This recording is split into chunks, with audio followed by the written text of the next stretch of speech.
Kachoy. I'm Jessa. I'm hosting. Welcome to Jesting Vlog.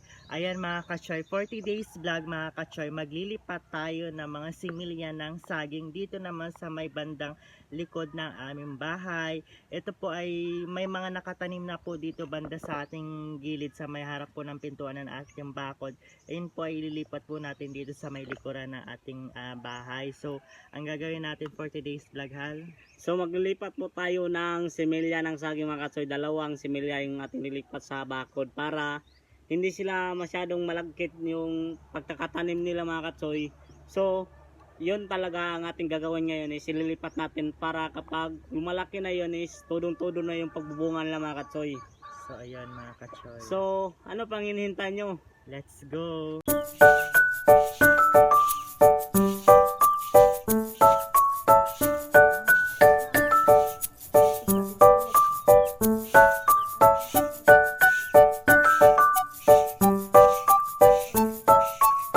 Sa po mga Kachoy, for today's vlog is magkuha po tayo ng saging dahil itatanim natin sa likod bahay. So ito po yung similya ng saging mga Kachoy, is ito po yung ating itatanim sa bakod natin para may makakain din tayo kapag may bunga na. So ito na, kukututin natin mga Kachoy. Ayan na po mga Kachoy. So kukuhain na po, ililipat natin yung similya natin doon. Yan na yung similya. Yan na. Kailangan talaga natin magtanim ng saging mga Kachoy dahil pagdating ng panahon may maani din tayo. Kapag wala na tayo makain, may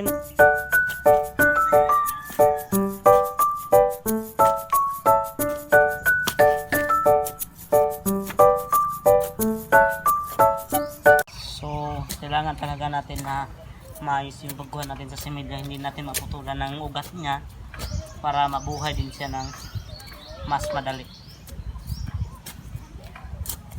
Gaya nito, ganito lang magkuha ng saging mga Kachoy.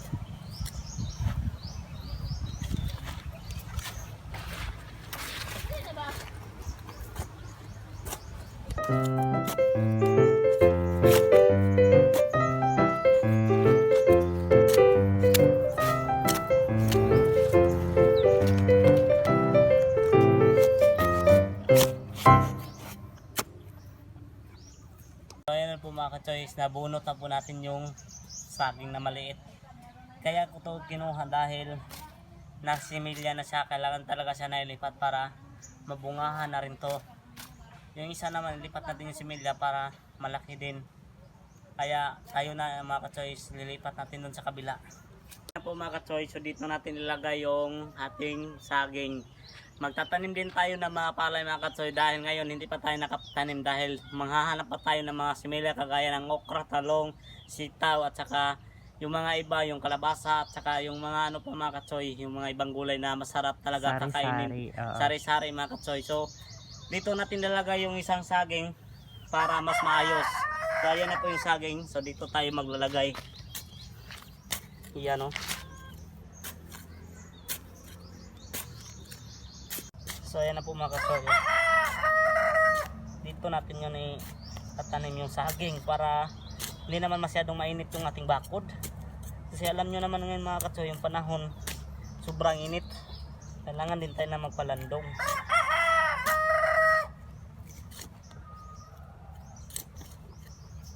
So ayan mga Kachoy, ang ganap po natin 40 days vlog. Ito pong puno ng saging doon po to sa kabilang bakod namin nakatanim.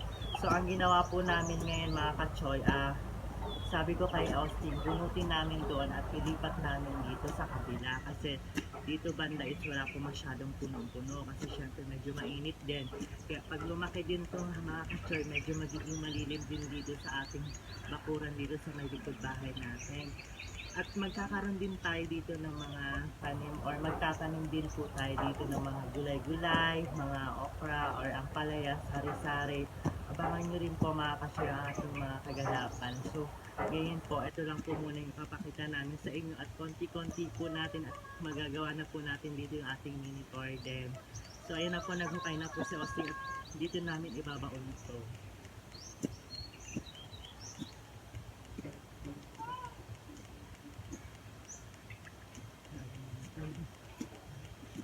Ano pala yan?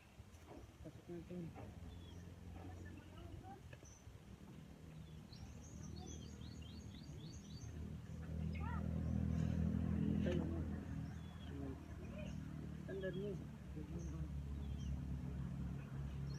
Ayan na po mga katsoy, oh.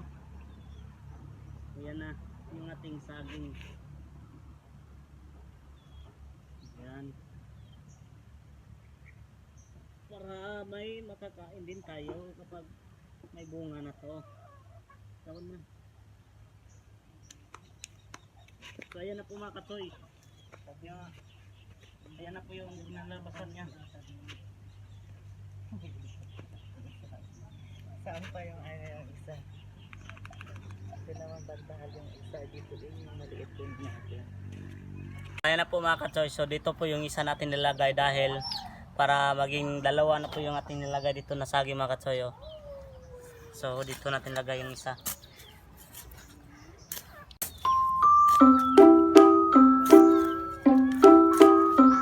Ano mo nakuha nun? Dagko mo siguro kang kildor dos ka po siguro.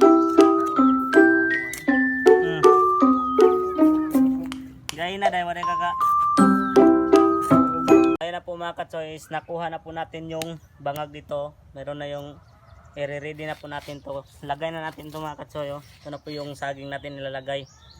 Kapag lumalaki na to, may bunga na to mga katsoy, makakain na rin tayo ng saging. So ito na po mga katsoy. Ayan.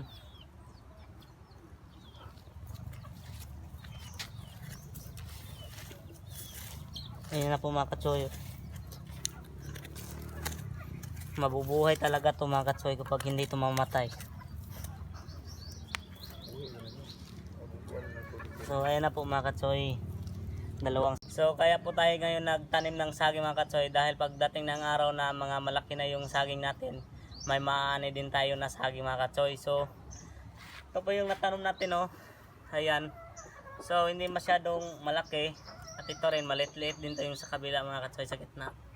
So okay na yan mga katsoy, at least na may tanim tayo kaysa wala. Next po natin natatanim po mga katsoy yung mga gulay na naman mga katsoy. Kapag mayroon tayong mapalit na mga similya ng gulay, so abangan nyo mga katsoy. Dyan natin ilalagay yung mga yung mga gulay doon sa gitna mga katsoy, o doon sa lawak ng gitna. Ayan. So for this video mga katsoy, abangan nyo yung pagtanim natin ng gulay dyan para may excite din kayo makikita nyo dyan. So ayun lang po mga katsoy, maraming salamat po sa inyo.